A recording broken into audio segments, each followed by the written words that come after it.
Hello friends, Shrihari રસોઈમાં તમારું સ્વાગત છે. તો આજે આપણે બનાવીશું સ્વાદમાં થોડી તીખી અને ચટપટી એવી સ્ટ્રીટ સ્ટાઇલ ફ્રેન્કી બનાવીશું. અને આ ફ્રેન્કીની રોટલી આપણે ઘરે જ બનાવીશું. તો અમુક ટિપ્સ અને ટ્રિક્સથી રોટલી બનાવીશું, એટલે મિનિટોમાં ઢગલાબંધ રોટલી તમે બનાવીને તૈયાર કરી શકો. અને આ ફ્રેન્કીની રોટલી તમે ટોટીલા પણ કહી શકો. તેને તમે ફ્રીઝરમાં રાખી 1 મહિના સુધી સ્ટોર પણ કરી શકો. અને જ્યારે તમારે ફ્રેન્કી બનાવી હોય ત્યારે તમે માત્ર 5 જ મિનિટમાં બનાવીને તૈયાર પણ કરી શકો. તો ચાલો બનાવીએ. તો સૌથી પહેલા એક બાઉલ લઈ તેમાં 1 કપ મેંદાનો લોટ સાથે 1 કપ રોટલીનો લોટ લઈશું. અને હવે તેમાં સ્વાદ પ્રમાણે નમક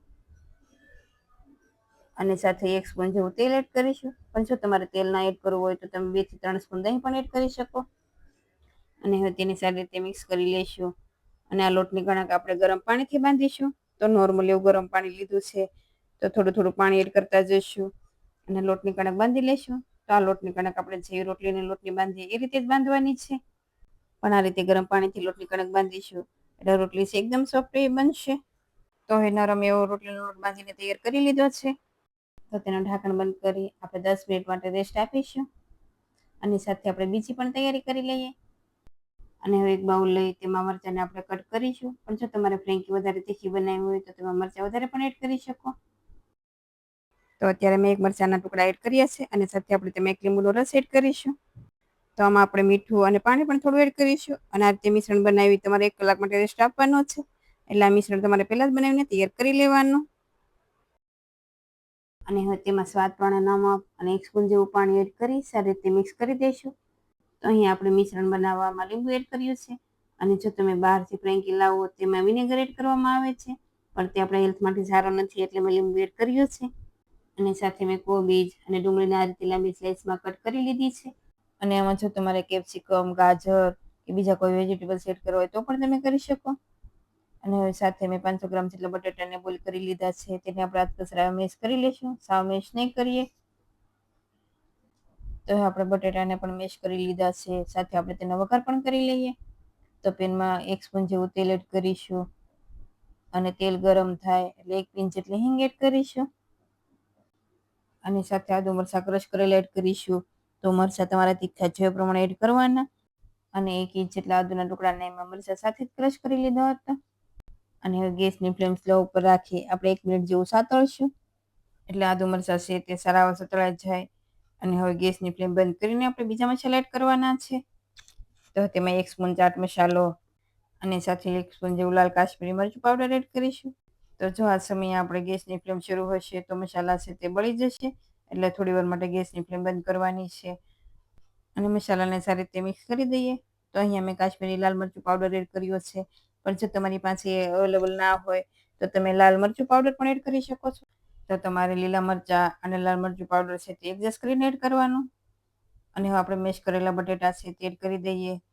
અને હવે આ રીતે આપણે બટેટા એડ કરી ગેસની ફ્લેમ શરૂ કરવાની છે અને સ્લો રાખીશું થોડી વાર માટે. અને હવે તેમાં અડધા લીંબુનો રસ અને સાથે લીલા ફ્રેશ ધાણા એડ કરીશું. અને લીલા ફ્રેશ ધાણા એડ કરી સારી રીતે મિક્સ કરી લઈશું. અને સ્લો ફ્લેમ પર આપણે 2 થી 3 મિનિટ માટે રાખીશું. એટલે મસાલો છે તે બટેટા સાથે સારી રીતે મિક્સ થઈ જશે. તો અહીં આપણે બીજા કોઈ મસાલા એડ નથી કર્યા તો પણ ટીકી છે ખૂબ જ સારી બનશે. તો મેં બટેટા બોઇલ કર્યા તેમાં પણ મીઠું એડ કર્યું હતું અને આપણે આમાં ચાટ મસાલો પણ એડ કર્યો છે.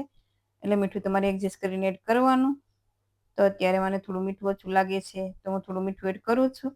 અને સારી રીતે મિક્સ કરી લઈએ. અને હવે આપણે ગેસની ફ્લેમ બંધ કરીશું. તો આ મિશ્રણ તૈયાર થાય એટલે તમારે ટેસ્ટ કરી લેવાનું. જો તમને કંઈ ઓછું લાગે તો તમે એડ પણ કરી શકો. અને હવે મિશ્રણ નોર્મલ એવું ઠંડુ થાય ત્યાં સુધી આપણે તેને રહેવા દઈશું. અને નોર્મલ એવું ઠંડુ થઈ જાય એટલે તેમાંથી થોડું મિશ્રણ હાથમાં લઈ આ રીતે ટીકીનો શેપ આપી દઈશું. તો આ મિશ્રણમાંથી આપણે 10 થી 12 જેટલી ટીકી બનાવીશું. પણ ટીકી પણ તમારે નાની કે મોટી બનાવી એ પ્રમાણે પણ તમે બનાવી શકો. અને આ ટીકીને આપણે થોડી વાર માટે ફ્રીઝરમાં રાખવાની છે. તો અત્યારે આ ટીકીને હું શેલો ફ્રાય નથી કરતી અને આપણે તેને ફ્રીઝરમાં રાખીશું. પણ જો તમારે શેલો ફ્રાય કરવી હોય તો પણ તમે કરી શકો. તો તમારે ફ્રીઝરમાં નહીં રાખવાની. આમાં જ તેને શેલો ફ્રાય કરતા જવાની અને ફ્રેન્કી બનાવતા જવાની. પણ આપણે તેલનો ઉપયોગ ઓછો કરવાનો છે એટલે હું તેને શેલો ફ્રાય નથી કરતી. અને 10 થી 15 મિનિટ માટે આપણે ફ્રીઝરમાં રાખીશું. અને હવે આપણે લોટની કણક બાંધી હતી ને પણ 10 થી 15 મિનિટ જેવું થઈ ગયું છે. લોટની કણક પણ સારી એવી સેટ થઈ ગઈ છે.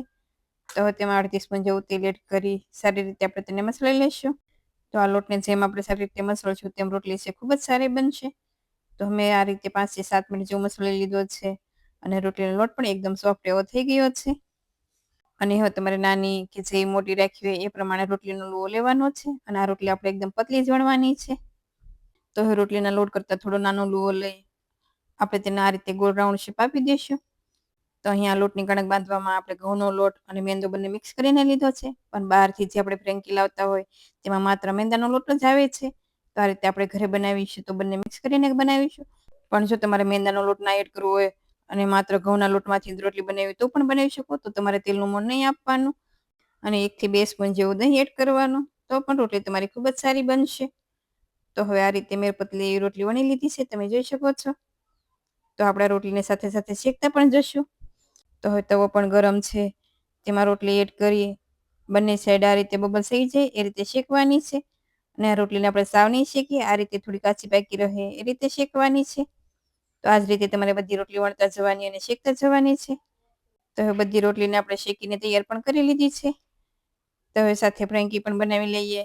તો પેનમાં 1/2 સ્પૂન જેવું તેલ એડ કરીશું અને રોટલીને આપણે હવે સારી રીતે શેકી લેશું. અને આ રીતે 1 થી 2 મિનિટ જેવું થાય અને રોટલી સારી એવી શેકાઈ જાય એટલે આપણે તેને પલટાવીશું. તો અત્યારે આપણે આમાં તેલ એડ કર્યું છે. પણ જો તમારે તેલની જગ્યાએ બટર અથવા ઘીમાં રોટલી શેકવી હોય તો પણ તમે શેકી શકો. અને હવે જે મરચાં અને લીંબુનું આપણે પાણી બનાવ્યું તે એડ કરીશું. તો આ રીતે 1 સ્પૂન જેવું પાણી એડ કરીશું અને મરચાંના ટુકડા પણ એડ કરીશું. પણ મરચાંના ટુકડા તમારે તીખા જોઈએ એ પ્રમાણે એડ કરવાના. અને આ રીતે પૂરી રોટલીમાં પાણી આવી જાય એ રીતે ફેલાવી દઈશું. અને હવે જે ટીકી બનાવી તે આપણે મૂકીશું.